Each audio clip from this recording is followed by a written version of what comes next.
குழந்தை பாக்கியம் வேண்டி இங்கே நிறைய பேர் வருவாங்க. இந்த சன்னதியில் வந்து பார்த்தீங்கன்னா கிட்டத்தட்ட ஒரு 10 வருஷமா குழந்தை இல்லாதவங்க, ரொம்ப குழந்தைக்கு ரொம்ப ட்ரை பண்ணி ரொம்ப சக்ஸஸ் ஆகாமல் ரொம்ப கஷ்டத்தோட வரவங்களுக்கு வந்து பார்த்தீங்கன்னா பஞ்சமி திதியில ஒரு 3 எலுமிச்சம்பழத்தை எடுத்துட்டு வந்து வாராகியனோட மடியில கட்டி நல்லா வேண்டிட்டு, சரிங்களா, அந்த எலுமிச்சம்பழத்தை பூஜை முடிஞ்சு வாங்கிட்டு போய் ஆண் பெண் கணவன் மனைவி 2 பேரும் இரவு வேலையில உணவாவோ அல்லது ஜூஸாவோ போட்டு குடிச்சிட்டு 3 நாளைக்கு தொடர்ந்து குடிச்சிட்டு வந்தாங்க அப்படின்னா அவங்களுக்கு வந்து குழந்தை பாக்கியம் கிடைக்கிறதுக்கு வாய்ப்பு நிறைய இருக்கு.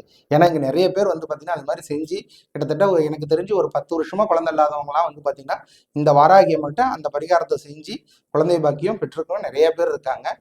அதே மாதிரி நிறைய பேருக்கு இது வந்து ரொம்ப சக்சஸ்ஃபுல் ஆகுது. இந்த கோயில் வந்து சன்னியாசி குப்பம் வாராகியம்மன் சன்னதின்னு சொல்லுவாங்க.